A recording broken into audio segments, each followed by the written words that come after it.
Assalamualaikum dan salam Malaysia Madani. Bersama saya Lydia Yusrina Abdul Ilyas dalam Berita Pagi Sarawak, edisi Selasa 9 Mei. Kelestarian alam sekitar merupakan aspek penting dalam inisiatif pembangunan Sarawak. Justru Premier Sarawak, Datuk Patinggi Tan Sri Abang Johari Tun Openg berkata, persekitaran yang bersih dan sihat perlu dipastikan untuk generasi masa kini dan akan datang. Datuk Patinggi Tan Sri Abang Johari menjelaskan sasarannya adalah untuk memastikan aktiviti ekonomi yang mampan dengan menerima pakai teknologi dan inovasi baharu, meneruskan amalan mesra alam dan menambah baik penguatkuasaan rangka kerja kawal selia. Beliau berkata demikian dalam ucapannya pada pleno pembukaan persidangan tahunan Persatuan Antarabangsa untuk penilaian impak IAIA ke-42 di Kuching. Teks ucapan beliau dibaca oleh timbalannya, Dato' Ahmad Douglas Uga Embas.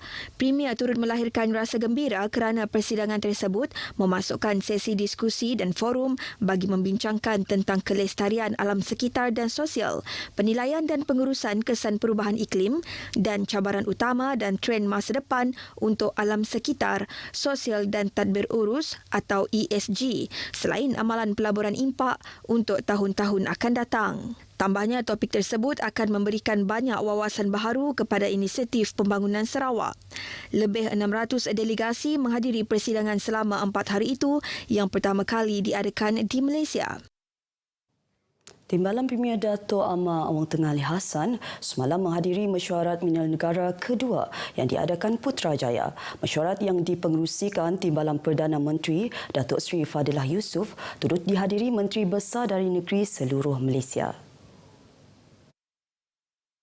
Antara isu yang dibentangkan oleh Sarawak adalah permohonan peruntukan tambahan untuk pembangunan pemetaan geologi dan kajian sumber mineral di Sarawak. Datuk Amar Awang Tengah turut menekankan kepentingan pelan strategi pembangunan pasca COVID-19 Sarawak 2030 yang menyenaraikan perlombongan sebagai salah satu fokus. Persiapan rapi sedang disusun atur bagi memeriahkan sambutan perayaan Hari Keputeraan Rasmi ke bawah Duli Yang Maha Mulia Sri Paduka Baginda Yang di-Pertuan Agong ke-16 peringkat Sarawak tahun 2023 pada 4 dan 5 Jun depan di bahagian Miri. Menteri Pengangkutan Sarawak yang merupakan Menteri Bertanggungjawab Datuk Sri Lee Kim Shin berkata, pelbagai acara melibatkan persembahan artis tempatan dari berbagai suku kaum. Datuk Sri Lee memberitahu majlis sambutan dimulai dengan majlis kesyukuran membabitkan 1,200 orang termasuk petugas di Masjid At-Taqwa Miri. Seterusnya, sambutan akan diteruskan dengan majlis jamuan teh dengan lebih 500 jemputan dijangka hadir. Beliau berkata dalam sidang media selepas mempengerusikan mesyuarat sambutan berkenaan di Dewan Mesyuarat Pejabat Residen Miri. Yang di-Pertuan Negeri Tun Pehin Sri Abdul Taib Mahmud dan isteri Tuan Datuk Patinggi Ragat Kurdi Taib antara tetamu kehormat yang bakal hadir selain Premier Datuk Patinggi Tan Sri Abang Johari Tun Openg dan isteri Datuk Amar Jumaani Tuanku Bujang. Upacara sambutan akan disiarkan secara langsung di YouTube channel Unit Komunikasi Awam Sarawak. Pemimpin-pemimpin masyarakat yang terdiri daripada ketua masyarakat dan ketua kaum diharap dapat membina satu pasukan yang mantap untuk menyokong satu sekolah di bawah kawasan masing-masing. Timbalan Menteri Pembangunan Wanita, Kanak-kanak dan Kesejahteraan Komuniti, Datuk Rozi Yunus berkata, ini ke arah bersama-sama membantu pihak sekolah untuk mencapai tahap sekolah contoh kepada bahagian lain. Datuk Rozi berkata melalui sokongan dan kerjasama yang utuh ini akan menjadi kelebihan yang ada pada sesebuah sekolah. Katanya mencapai tahap sekolah contoh juga adalah kekuatan yang harus dipertahankan, misalnya daripada segi prestasi kecemerlangan dan pencapaian kokurikulum murid yang menjadi kebanggaan masyarakat di sekitarnya. Beliau berkata demikian ketika merasmikan Dewan Arena Sri Tanjung, Sekolah Kebangsaan Tanjung Belipat Niah dekat Miri. Beliau juga menyarankan kerjasama padu dapat dieratkan lagi antara pihak sekolah, agensi kerajaan dan penduduk kampung untuk berganding bahu demi kemajuan kawasan dan sekolah. Majlis berkenaan turut dimeriahkan dengan Majlis Rahmat Ahmad Aidilfitri bersama murid, ibu bapa dan guru.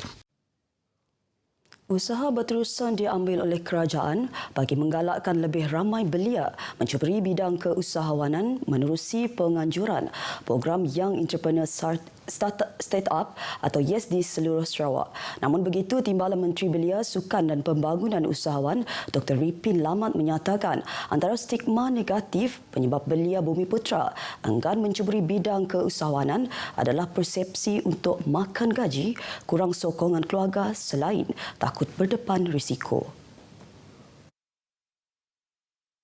Ke arah itu, beliau yang juga Ahli Dewan Undangan Negeri Lambir menambah, menerusi program YES yang sedang diadakan juga akan menjelajah ke seluruh Sarawak termasuk Serian dan Kapit. Antara tujuan program YES ini, katanya, adalah untuk menggalak lebih ramai belia menceburi bidang keusahawanan dan mengadaptasi digital ekonomi. Beliau berkata kepada pemberita pada Majlis Rumah Terbuka Hari Raya Aidilfitri 2023 di kediaman beliau di Miri. Tambahnya, motivasi khas turut diselitkan dalam program berkenaan ke arah meningkatkan kemahiran dan pengetahuan penjanaan ekonomi dalam kalangan peserta. Selain daripada itu, penyertaan agensi-agensi kerajaan berkaitan juga memberi peluang golongan belia yang berminat untuk mendapatkan bantuan, khasnya bagi yang berhasrat memulakan perniagaan. Tindakan awal dan pantas pihak Jabatan Bomba dan Penyelamat Malaysia JBPM serta kerjasama masyarakat setempat telah berjaya menurunkan bilangan kebakaran hutan gambut di Sarawak. Pengarah JBPM Datuk Hirudin Rahman berkata pada tahun 2020 dan 2021 pihaknya telah menerima lebih 300 panggilan kebakaran hutan berbanding lebih 4,000 panggilan sekitar tahun 2018 dan 2019. Saya harap pengalaman kita tahun 2020, 2021 dan 2022 mengajar kita bahawa tindakan awal sebenarnya, advokasi awal sebenarnya dapat mencegah. Sebab kita nak wujudkan rasa bertanggungjawab masyarakat komuniti di negeri Sarawak. Beliau berkata demikian dalam sidang media selepas merasmikan program kesedaran kebakaran bersama Bank Simpanan Nasional di Kuching. Jelasnya lagi, pihak bomba sudah bersiap siaga termasuk daripada segi aset dan logistik dalam menghadapi kemungkinan kebakaran hutan gambut berikutan fenomena alam El Nino, termasuk melakukan beberapa simulasi pengeboman air menggunakan helikopter. Namun katanya turut penting adalah kerjasama daripada masyarakat setempat serta kesedaran mereka terhadap pentingnya tindakan awal kebakaran kerana ia terbukti mengurangkan risiko kebakaran. Terdahulu beliau memberitahu JBPM Sarawak akan melakukan beberapa siri program melibatkan semua rumah kebajikan kanak-kanak di Sarawak ke arah memupuk kesedaran keselamatan kebakaran dalam kalangan golongan kanak-kanak. Ia merupakan antara usaha JPBM ke arah membentuk komuniti Sarawak yang berdaya tahan terhadap bencana. Tabung Baitulmal Sarawak TBS telah membelanjakan 30.18 juta ringgit pada tahun lepas untuk membantu golongan pelajar daripada kumpulan yang berpendapatan rendah di bawah dana program pendidikan. Pengurus Besar TBS Datuk Abang Muhammad Shibli Abang Muhammad Naili menjelaskan bantuan ini bagi membantu mereka di peringkat pengajian tinggi pada bulan pertama sebaik menerima surat tawaran. Justeru Datuk Abang Muhammad Shibli menyatakan seramai 16,920 pelajar telah mendapat manfaat daripada bantuan tersebut. Jadi kami ada menyediakan bantuan untuk pengajian pada peringkat IPT, baik IPT awam atau swasta dan sebagainya, dan kita memudahkan mereka untuk menampung kos pengangkutan, kos sedikit sebanyak untuk pendaftaran agar mereka dapat hostel ke apa, dan ketiga adalah makan sikitlah. Tambahnya, bagi tempoh Januari hingga Mac tahun ini, TBS telah mengagihkan 5.41 juta ringgit kepada 2,650 pelajar. Beliau berkata kepada pemberita semasa menghadiri Hari Bersama Pelanggan TBS Miri bersempena Ramadhan Aidilfitri yang dihadiri lebih 200 tetamu. Seramai 15 tenaga pengajar dan pelatih dari seluruh institusi Sarawak Skill telah mengambil bahagian dalam kursus latihan kenderaan hybrid dan elektrik dari 6 hingga hari ini di Tabuan Jaya, Kuching. Menerusi kenyataan media, pengarah eksekutifnya, Halman Sabri memaklumkan bahawa ia merupakan persediaan awal untuk Sarawak Skill yang merancang untuk menubuhkan pusat latihan bertauliah bagi kenderaan elektrik hybrid, kenderaan elektrik dan kenderaan sel bahan api hidrogen di dalam negeri. Katanya selesai kursus, peserta yang lulus penilaian lisan, bertulis dan praktikal akan memperoleh 3 pensijilan yang diiktiraf di peringkat antarabangsa. Ia adalah anugerah Institut Industri Permotoran IMI, United Kingdom, peringkat 1 antarabangsa dalam kesedaran kenderaan elektrik hybrid, anugerah IMI tahap 2, antarabangsa dalam pengurusan bahaya kenderaan elektrik hybrid untuk kaki tangan kecemasan dan pemulihan, dan anugerah IMI tahap 3 antarabangsa dalam pembaikan dan penggantian sistem kenderaan elektrik hybrid.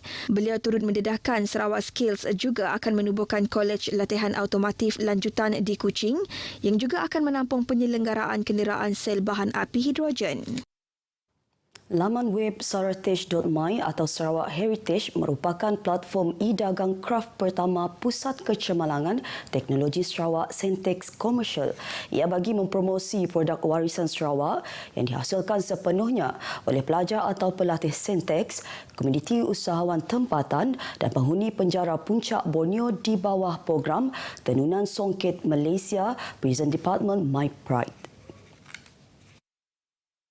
Menurut kenyataan media yang dikeluarkan Sentex, pengurus besar Sentex Komersial Shahran Yusri semasa perasmiannya di London memberitahu platform e-dagang Saratek bukan sahaja mengutamakan keperluan dan kemudahan usahawan, malah mengambil kira keselesaan serta kepentingan pembeli dan peminat kraft tempatan dan luar negara. Tambahnya, ia membuka peluang kepada pengguna perkhidmatan dalam talian untuk terlibat sama dalam memasarkan produk atau perkhidmatan mereka sekaligus membantu mengembangkan jenama produk Sarawak ke peringkat antarabangsa. Menerusi platform tersebut juga katanya, pengguna ditawarkan dengan kepelbagaian produk yang terdapat dalam rantaian industri kraft, merangkumi produk, rekaan produk, perkhidmatan selepas pembelian dan maklumat berkaitan usahawan yang bukan sahaja dapat menjimatkan kos dan masa, malah menjadikan pemasaran produk lebih sistematik. Paparan itu tadi mengakhiri berita bagi Sarawak edisi Selasa 9 Mei. Dapatkan perkembangan sahih sepanjang masa melalui portal berita.rtm.gov.my. Terus ikuti Selamat Pagi Malaysia selepas ini bersama Ridwan dan Syuhaida. Assalamualaikum dan salam Malaysia Madani.